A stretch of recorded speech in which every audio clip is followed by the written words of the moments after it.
Morning everyone. आज हम फिर से 11th क्लास की बुक को शुरू करने जा रहे हैं, सेकंड बुक, जिसका शीर्षक है भारत का संविधान, सिद्धांत और व्यवहार, इंडियन कॉन्स्टिट्यूशन एट वर्क। इसका फर्स्ट चैप्टर हमने पढ़ना है आज। फर्स्ट चैप्टर का शीर्षक है संविधान क्यों और कैसे, कॉन्स्टिट्यूशन व्हाई एंड हाउ। तो आपने 9th क्लास में भी संविधान निर्माण के बारे में पढ़ा है। हमारे देश के संविधान का निर्माण कब हुआ था?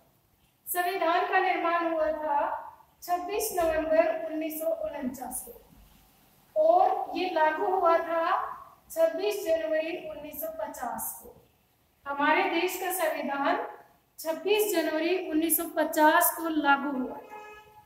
किसी भी देश का संविधान उस देश की राष्ट्रीय पहचान होता है, उस देश का प्रतिबिंब होता है, उस देश की सरकार किस तरह से कार्य करती है, नागरिकों को किस प्रकार से अधिकार और कर्तव्य दिए गए हैं, इन सारी बातों का उल्लेख संविधान में किया जाता है। तो चैप्टर में आगे बढ़ने से पहले हम जानेंगे कि संविधान क्या होता है। संविधान ऐसे नियमों और सिद्धांतों का समूह है। ये लिखित भी हो सकते हैं और अलिखित भी हो सकते हैं। ज्यादातर देशों का संविधान लिखित है, जो एक संविधान निर्मात्री सभा के द्वारा लिखा गया है, एक टाइम ड्यूरेशन। ओके, लेकिन कुछ देशों के ऐसे संविधान भी हैं जो परंपराओं पर आधारित हैं। जैसे कोई परंपरा आ गई या कोई न्यायिक निर्णय हो गया, उस दस्तावेज को बाद में लिख लिया गया है। जैसे ब्रिटेन का संविधान अलिखित संविधान है, लेकिन ज्यादातर देशों के लिखित संविधान है। तो संविधान ऐसे नियमों और सिद्धांतों का समूह है जिसके द्वारा शासन के विभिन्न अंगों का गठन किया जाता है। एक बार इसको पूरे को पढ़ लेते हैं।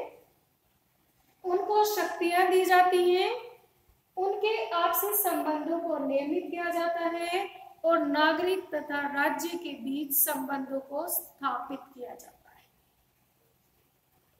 तो क्या है संविधान? ऐसे नियमों और सिद्धांतों का समूह है जिसके अनुसार शासन के विभिन्न अंग, जैसे हमारे देश में ही अगर हम जाने, सरकार के 3 अंग हैं, कार्यपालिका, विधानपालिका, न्यायपालिका। तो इन तीनों अंगों का वर्णन कहाँ किया गया है? संविधान में किया गया है। शासन के विभिन्न अंगों का गठन किया जाता है संविधान के अनुसार ही। उन्हें शक्तियां दी जाती हैं, जैसे कार्यपालिका कानून लागू करती है, विधानपालिका बनाती है और न्यायपालिका निपटारा करती है, विवादों का, संविधान की व्याख्या करती है। तो उनको शक्तियां प्रदान की जाती हैं, उनके आपसी संबंधों को नियमित किया जाता है। ये संविधान में ही बताया हुआ है कि कार्यपालिका, न्यायपालिका, विधानपालिका आपस में एक दूसरे के कार्यों में हस्तक्षेप नहीं करेंगे। संतुलन और समन्वय का जो सिद्धांत है वो भी हमारे संविधान में लिखा हुआ है और ये नागरिकों और राज्यों के बीच संबंधों को भी स्थापित करता है।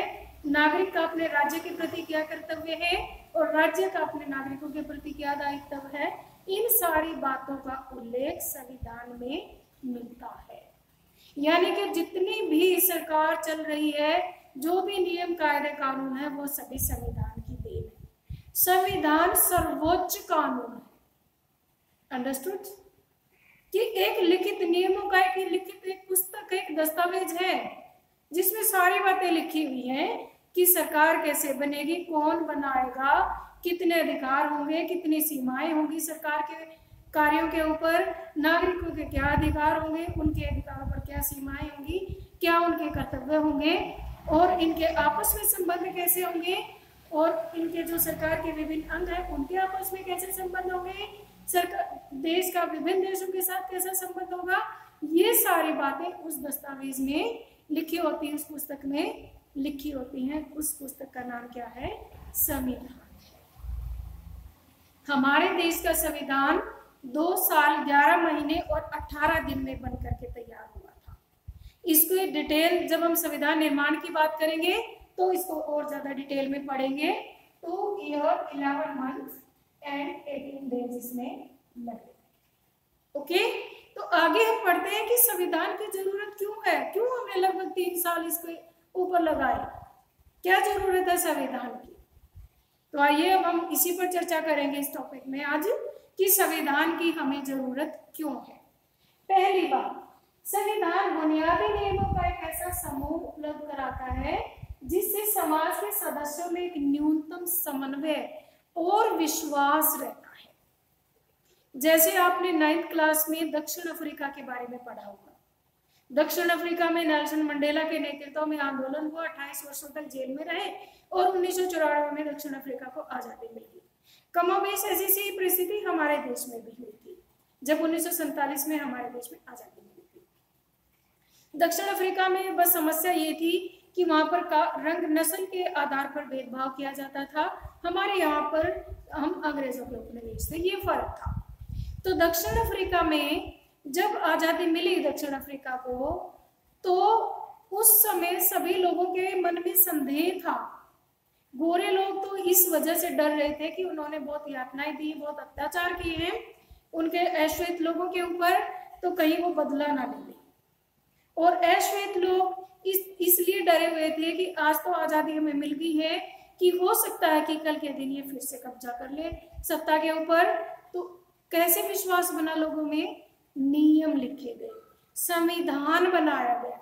तो संविधान एक ऐसा चीज है, एक ऐसा दस्तावेज है जो नियमों का एक ऐसा समूह उपलब्ध कराता है जिसमें समाज के विभिन्न सदस्यों में तालमेल भी बना रहता है और विश्वास भी बना रहता है कि एक चीज लिख दी तो इसका मतलब ये हमें मिल गई, लिखित हो गया ना। तो इस तरह से संविधान नियमों का एक ऐसा समूह हमें उपलब्ध कराता है जिससे समाज में समन्वय और विश्वास बना रहे। अंडरस्टूड?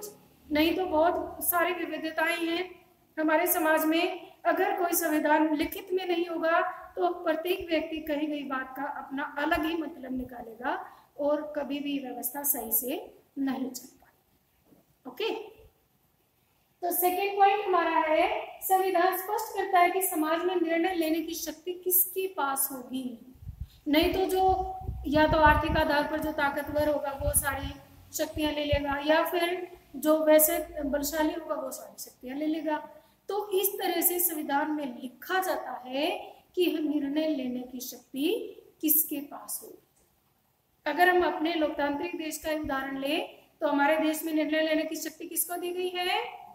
जनता के द्वारा चुने गए प्रतिनिधियों को, यानी जनता के हाथों में शक्ति है। ठीक है, तो हमारे देश में तो इसलिए तो हम कहते हैं कि जनता का शासन। संविधान का दूसरा काम क्या है कि निर्णय लेने की शक्ति किसके पास होगी, ये बातें हमें बताता है संविधान। थर्ड पॉइंट है, संविधान यह भी तय करता है कि सरकार कैसे निर्मित होगी। जैसे हमारे देश में सरकार निर्माण का क्या तरीका है? हर 5 साल के बाद चुनाव होते हैं। जो दल सबसे ज्यादा वोट जीत करके आता है, ज्यादा सीटें जीत करके आता है, उसे शासन चलाने का मौका मिलता है। तो ये सारी बातें कहाँ लिखी है, कहाँ से पता चला हमें? संविधान से पता चला। तो संविधान हमें बताता है कि हमारे देश में सरकार किस प्रकार से निर्मित होगी, वो लोकतांत्रिक होगी या और किसी तरह से सरकार होगी, अध्यक्षात्मक होगी या संसदात्मक होगी या एकात्मक होगी, किस प्रकार की सरकार होगी, ये सारी बातें संविधान बताता है। इसलिए संविधान की जरूरत है। क्वेश्चन क्या पढ़ रहे हैं हम कि संविधान की जरूरत क्यों है, क्या आवश्यकता है संविधान की। अंडरस्टूड? चौथा पॉइंट है, संविधान सरकार द्वारा अपने नागरिकों पर लागू किए जाने वाले कानूनों की सीमा तय करता है। सरकार के पास कानून बनाने की शक्ति है, सरकार कानून बनाती है, लेकिन सरकार कोई भी ऐसा कानून नहीं बना सकती जो नागरिकों के मौलिक अधिकारों का उल्लंघन करता हो, जो नागरिकों के विकास में बाधक हो। इस तरह से सरकार के ऊपर सीमाएं भी लगाता है। सरकार जो कानून बनाती है वो भी एक लिमिट में बना सकती है, और ये सारी सीमाएं कौन लगाता है? संविधान। संविधान तय करता है कि सरकार किस दायरे में रह करके काम करेगी। ओके, तो फिर और ये सीमाएं इतनी मौलिक होती हैं कि कोई भी सरकार इनका उल्लंघन नहीं कर सकती। इतनी मौलिक होती है, इतनी जरूरी होती है कि कोई भी सरकार इनका उल्लंघन नहीं कर सकती है। अंडरस्टूड? अब वह सरकार को ऐसी क्षमता प्रदान करता है कि वो लोगों की आकांक्षाओं को पूरा करे। सरकार को ऐसी शक्ति, सीमाएं भी लगाता है कानून बनाने के ऊपर, लेकिन ऐसी शक्तियां भी देता है कि वो प्रत्येक व्यक्ति की आकांक्षाओं को पूरा करे। जैसे सरकार जन कल्याण के कार्यों के लिए लोगों के ऊपर, जो ज्यादा अमीर लोग हैं उनके ऊपर टैक्स लगाती है और उस टैक्स के पैसे को जन कल्याण के लिए इस्तेमाल करती है। तो ये सरकार की शक्ति है ना कि वो किसी के ऊपर टैक्स लगा सके या किसी भी डॉक्यूमेंट को जारी करने के लिए उसकी अपने कुछ दस्तावेज जिसे चाहिए होते हैं। तो इस तरह से सरकार के पास इतनी क्षमता होती है कि वो लोगों की आकांक्षाओं को पूरा करने के लिए नियम बना सकती है, नीति निर्माण कर सकती है और एक न्यायपूर्ण समाज की स्थापना के लिए उचित परिस्थितियों का निर्माण कर सकती है। और ये सारी शक्तियां संविधान प्रदान करता है। अंडरस्टूड? अब आगे बात आती है कि संविधान किसी समाज की बुनियादी पहचान होता है। संविधान से ही हमें पता चलता है कि समाज का स्वरूप कैसा है। क्या वो समाज विविधता को समेटे हुए है? क्या वो समाज में सिर्फ एक ही तरह के लोगों का आपस में दबदबा है? जैसे हिटलर के समय में जर्मनी सिर्फ जर्मन लोगों के, जो नीली आंखों वाले लोग थे, उन्हीं के लिए ही जर्मन लोग ही उसमें रह सकते थे। यहूदी लोगों के लिए वहां पर कोई जगह नहीं थी। लेकिन हमारा समाज में प्रत्येक धर्म और जाति को समान समानता दी गई है। तो इस तरह से संविधान बताता है कि किसी समाज की पहचान क्या है, वो किस प्रकार का समाज है। वो धार्मिक सहिष्णु समाज है, धर्मनिरपेक्ष समाज है, या फिर वो किसी एक धर्म की कट्टरता को मानने वाला समाज है, सरकार है। ये सारी बातें संविधान में लिखी होती हैं। अब बात आती है संवैधानिक नियम एक ऐसा विशाल ढांचा प्रदान करते हैं जिसके अंतर्गत अपने व्यक्तिगत आकांक्षाओं, लक्ष्यों और स्वतंत्रताओं का पालन प्रयोग हम कर सकते हैं। तो संविधान ही है जो हमें अपनी, जैसे कि हमारे देश के भी संविधान में मौलिक अधिकारों में स्वतंत्रता का अधिकार दिया गया है। हमें विचार अभिव्यक्ति की 6 प्रकार की, इस प्रकार की हमें स्वतंत्रता दी गई है। हम अपने अवसर की समानता दी गई है, समानता के अधिकार में हमें अपनी रोजी रोटी कमाने की स्वतंत्रता है और हमें अपना अवसर की समानता है, अपना कोई भी व्यवसाय हम अपना सकते हैं, ये सारी हमें स्वतंत्रता दी गई है। सांस्कृतिक और शैक्षणिक स्वतंत्रता हमें दी गई है, धर्म की स्वतंत्रता हमें दी गई है। तो ये सारी बातें कहाँ से हमें मिली है? संविधान से मिली है।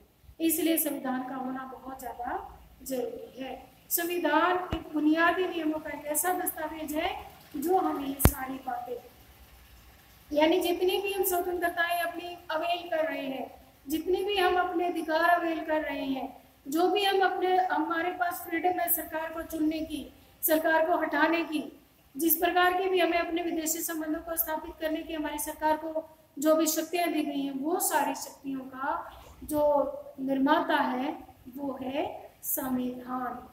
अर्थात संविधान सर्वोच्च कानून है, एक राष्ट्र की पहचान है, समाज का आईना है। इस तरह से संविधान एक बहुत ही उच्च आदर्श हमें से कह सकते हैं।